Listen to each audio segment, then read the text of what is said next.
예수님의 죽으심과 무덤에 장사되신 것을 같이 묵상하고자 합니다. 예수님은 육체적으로 확실히 죽으셨습니다. 복음서에는 예수님의 죽으심을 확인하는 이런 이야기들을 세세히 기록하고 있습니다. 예수님께서 십자가에 못 박히신 또 그 경과를 시간대별로 설명을 하고 있습니다. 제3시에 못 박히시고 제6시에 하늘이 어두워지고 제9시에 돌아가셨습니다. 요즘 시간으로 하면 오전 9시쯤에 못 박히시고 정오쯤에 해가 어두워지고 오후 3시쯤에 돌아가셨습니다. 십자가에 6시간 정도 매달려 계셨습니다. 그리고 십자가에 달려 계신 동안 7마디의 말씀을 하신 것을 또 성경은 기록하고 있습니다. 유대인들이 빌라도에게 예수님의 다리를 꺾어서 시체를 치워달라고 부탁을 하죠. 안식일에 시체를 두는 것이 율법에 어긋났기 때문입니다. 그래서 군인들이 예수님 좌우편에 있는 사형수의 다리를 꺾어서 그들을 강제로 사망시켰습니다. 그러나 예수님은 이미 사망하셨기 때문에 다리를 꺾지 않았어요. 단지 사망을 확실히 하기 위해서 창으로 옆구리를 찌르니 물과 피가 나왔다. 그렇게 요한복음 19장에 기록하고 있습니다. 빌라도가 오늘 말씀에도 나오지만 예수님께서 벌써 돌아가셨느냐, 그리고 예수님의 사망을 확인하고 백부장이 사망 사실을 보고를 하죠. 예수님의 사망은 목격자가 증언한 확실한 사실이다. 요한복음 19장 35절 이하에 보면은 예수님의 사망 사실을 목격자의 확실한 증언으로 그렇게 말하고 있고, 또 예수님이 이와 같이 십자가에서 죽으신 것은 성경 예언의 성취임을 또 밝히고 있습니다. 뼈가 꺾이지 않는다. 시편 34편 20절의 말씀이죠. 또 그들이 찌른 자를 보리라 하는 스가랴서 12장 10절의 예언이 예수님의 십자가 죽으심을 통해서 성취가 됐다고 말씀을 합니다. 그래서 예수님은 육체적으로 확실하게 사망하신 것을 말씀을 합니다. 그 다음에는 예수님이 무덤에 또 확실히 장사되신 것을 성경은 기록하고 있습니다. 장사되신 날은 금요일입니다. 오늘 말씀에 보면 준비일이라 이렇게 말씀을 하고 있는데 설명을 보충하죠. 안식일을 준비하는 날. 그래서 유대인의 날짜 계산법으로 하면은 해질녘부터 하루가 시작돼요. 그래서 저녁부터 시작해서 저녁까지가 하루입니다. 그렇기 때문에 이제 목요일 저녁 그러면 금요일이에요. 사실은 금요일이 시작이 되는 것이죠. 그래서 금요일에 이제 안식일을 준비하는 그날 해지기 전까지, 안식일에는 시신을 매달아 놓지 않기 때문에 금요일 이전에 장사되셔야 했습니다. 그리고 이 장례식을 거행한 사람은 아리마대 요셉과 니고데모예요. 요한복음 19장에는 그것을 비교적 상세히 설명을 하고 있습니다. 아리마대 요셉은 복음서에 보면은 예수님의 숨은 제자요, 드러내지 않고 믿었던 공회원입니다. 그리고 선하고 의로운 사람이었다. 또 공회 재판에서 예수님의 사형 선고에 반대한 사람이고 하나님의 나라를 기다리는 사람으로 소개합니다. 또 니고데모 역시 공회원이에요. 그는 저녁 때에 예수님께 찾아와서 내가 어떻게 하면 하나님 나라에 들어갈 수 있습니까? 묻던 사람이고 주님으로부터 거듭남의 복음의 진리를 전해 들은 사람이죠. 그래서 유대인의 장례법에 따라 이 두 공회원에 의해서 장례식이 거행이 되었습니다. 니고데모가 모략과 침향 섞은 것을 100리트라쯤 가지고 왔다. 성경이 그렇게 기록하고 있습니다. 1리트라를 정전 우리말 성경에는 한 근으로 이렇게 표현해서 100근 이렇게 되어 있는데 1리트라가 327g, 그래서 100리트라 그러면은 성경에 따라서는 33kg로 혹은 34kg 정도로 이렇게 번역을 합니다. 상당히 많은 양의 향품이죠. 그래야 충분하리만큼 많은 양의 향품과 모략을 가지고 예수님의 장례식을 거행했어요. 그러니까 니고데모나 아리마대 요셉이나 다 공회원이고 또 넉넉한 사람들이기 때문에 최대한 풍부하게 이와 같이 향품과 또 침향을 가지고 와서 예수님의 시신에 바르고 또 세마포로 싸서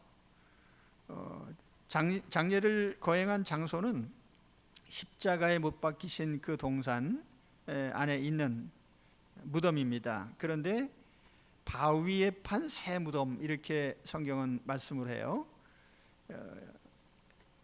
유대인의 매장지들을 보면 두 가지 형태예요. 평평한 평지의 밑을 파서 들어가는 그런 무덤이 있고, 하나는 이렇게 절벽과 같은 측면 옆을 파고 들어가는 동굴 형태의 그런 무덤이 있는데 아마 형태로 봐서 동굴 형태의 그런 무덤으로 생각이 됩니다. 그래서 무덤 입구를 파서 동굴처럼 안으로 들어가고 그 입구에는 이제 큰 연자맷돌 같은 돌을 굴려다가 입구를 막습니다.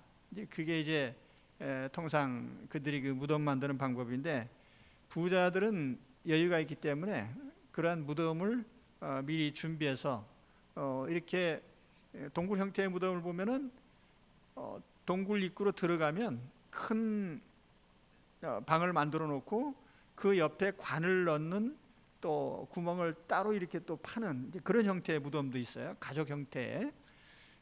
예수님을 장사했던 그 무덤은 어떤 형태인지는 확실치 않아요. 그렇지만 아무튼 아무도 장사 지낸 적 없는 새 무덤이고, 또 거기에 공회원 두 사람에 의해서 아주 적절한 예우를 받으시고 장례식이 거행이 되었습니다. 예수님의 죽으심도 확실한 기록이고, 또 예수님의 장례가 거행되고 장사되신 일도 확실한 팩트임을 성경은 기록을 하고 있습니다.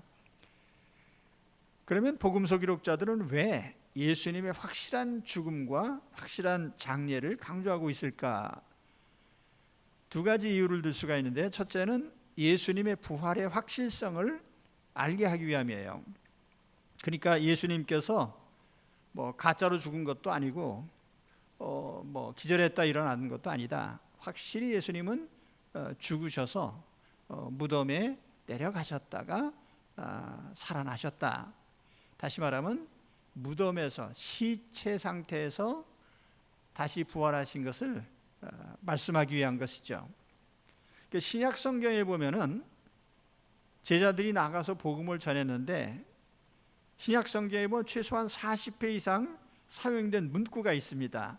죽은 자 가운데서 살아나셨다고 하는 표현이에요. 죽은 자 가운데서 살아나셨다.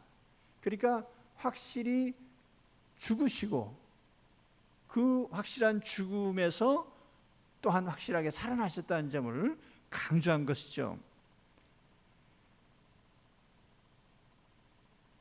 제자들은 복음을 전하면서 예수님께서 무덤에 장사되시고 사흘 만에 살아나셨다는 점을 그들의 복음의 핵심으로 삼고 전했습니다. 그리고 사도행전에 보면은 이러한 예수님의 죽으심과 부활을 전하다가 온갖 고초를 당하고 순교를 당했던 것입니다. 그리고 모든 사도들이 다 예수님의 죽으심과 부활을 전하다가 순교당했어요.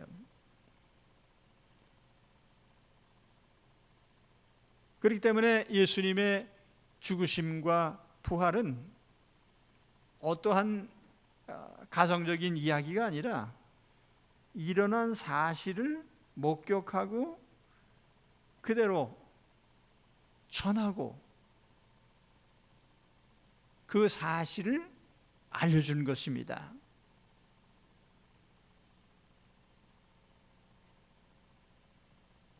복음서 기자들이 이와 같이 예수님의 죽으심과 장사되심을 강조한 또 한 가지 이유는 우리 믿는 자들에게 죽음과 무덤이 큰 문제가 아님을 또한 우리에게 알려주는 것입니다. 이 세상에서 우리의 종점이 무덤이죠. 단 한 사람도 예외가 없습니다. 죽음은 보편적입니다. 누구나 다 죽죠. 그런데 사람들이 누구나 다 죽는 죽음에 대해서 전혀 대비를 안 하고 살아요. 제일 웃긴 것이 사망보험이라는 건데 죽은 다음에 몇 천만 원을 드립니다. 죽은 다음에 몇 천만 원 받아서 뭐 할 거예요? 제가 볼 때 제일 쓸데없는 보험인데, 혹시 또 보험회사 다니신 분들 죽은 다음에 그 돈 뭐 억만금 받으면 뭐예요? 그게 죽음에 대한 대비가 아니에요. 이 세상에서 누구나 다 죽습니다. 그리고 무덤 속에 들어갑니다. 제가 수원에 있는 어떤 기도원에 예수님을 처음 영접한 직후죠. 금식하면서 기도굴에 들어가는데 기도굴이 딱 무덤처럼 생겼어요. 그래서 옆으로 겨 들어가도록 작은 문이 하나 있는데 거길 겨 들어가면 누우면 딱 좋고 앉으면 그 굴의 높이가 머리보다 약간 높은 정도예요. 그러니까 딱 큰 관이에요. 그 기도굴이. 그 굴 속에서 사흘 동안 있으면서 기도하면서 낮에 거기에 누워서 이제 생각하는 거지. 내가 죽으면 이런 데 들어와 있겠구나. 근데 살아서 관 속에 있으나 뭐 죽어서 관 속에 있으나 형태가 비슷하죠. 숨을 쉬면서 누워 있든지 숨을 거두고 누워 있든지 결국 마찬가지입니다. 중요한 것은 우리가 그 상태가 영원히 지속되느냐 아니면 다시 살아나느냐 문제죠. 우리는 부활을 보장받으면서 무덤에 들어갑니다. 사도 바울은 부활을 설명하면서 농부가 씨앗을 뿌릴 때 씨앗이 썩어 없어질 거라고 생각하면서 뿌리느냐? 아니다. 뿌리고 나면 씨앗은 사라지지만 새로운 생명체가 나오지 않느냐? 우리 육체 부활도 그와 같다. 우리가 땅에 묻히면 썩어서 흙으로 돌아가지만 그러나 하나님께서 우리에게 새 몸을 주신다. 그래서 우리의 부활의 몸에 대해서, 부활체에 대해서 자세히 설명을 합니다. 썩지 않고 영광스럽고 영원하고 신령한 몸으로 살아날 것이다. 우리는 부활을 기대하면서 무덤에 들어갑니다. 주님은 사흘 만에 부활하셨어요. 그 사흘이라는 기간은 그다지 긴 시간이 아니에요. 그래서 우리가 교리적으로는 우리가 영혼과 육체가 나누어 있는 기간을 중간기라고 합니다. 그러니까 우리가 이 땅에 사는 동안 영혼과 육체가 같이 있다가 이제 우리 몸이 영혼이 떠나고 땅에 묻히게 되면 육체와 영혼이 잠시 이별해 있죠. 그래서 주님께서 다시 오실 때에 새 몸으로 입혀주시는데 그 시기에 다시 한 몸이 되는데요, 그 사이를 우리가 중간기라고 합니다. 중간기에 누구나 다 땅속에 묻히게 되어 있는 거예요. 우리 주님께서 무덤에 장사되셔서 사흘 동안 계셨습니다. 근데 우리 주님이 다른 사람의 무덤에 묻혔다는 것이 상당히 의미가 있어요. 그 무덤이라는 것은 영원한 처소가 아니기 때문에 굳이 내 이름으로 거기다가 할 필요가 없는 거예요. 그 무덤에서 우리 곧 나올 것이기 때문에요. 예전에는 매장지를 너무너무 중요하게 생각을 했어요. 그래서 조상의 무덤을 잘 써야 된다. 요즘에도 그런 미신들이 있죠. 그런데 우리가 무덤자리 좋은 데 다 차지하고 나면 전 국토가 다 무덤이 돼버릴 거예요. 그러니까 요즘에 화장하잖아요. 어디에 묻히느냐가 중요한 게 아니에요. 중요한 것은 우리가 육체를 반납하면 이제 부활의 몸으로 다시 나온다는 거죠.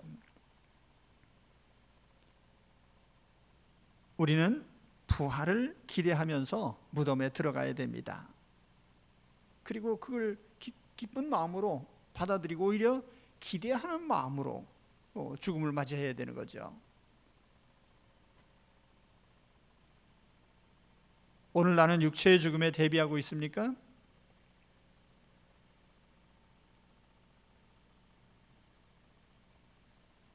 육체의 죽음을 기대하는 마음으로 준비하십니까? 아니면 두렵고 공포심에 질려서 현세에 매달려 살고 있지 않습니까?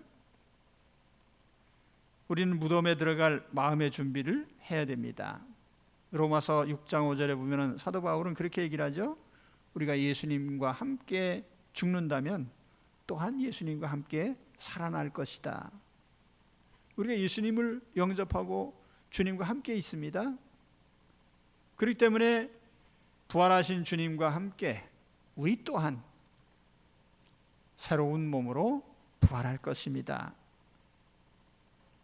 주님과 붙어 있는 그것이 우리의 죽음에 대한 유일한 대비책입니다.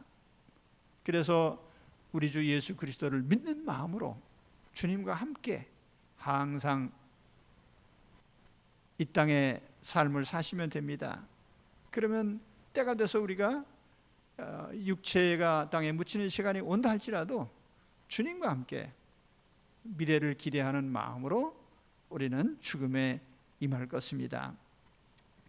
부활을 기다리면서 다가오는 주님의 나라를 기대하면서 죽음에 대비하고 죽음을 준비하고 사는 우리 모든 성도들이 되시기를 우리 주님의 이름으로 축원합니다. 죽으시고 무덤으로 내려가셨으나 오래 계시지 않았던 주님처럼 오늘 우리도 무덤 속에 오래 있지 않고 주님과 함께 일어날 것입니다. 이 소망으로 사시기를 축원합니다. 기도하겠습니다.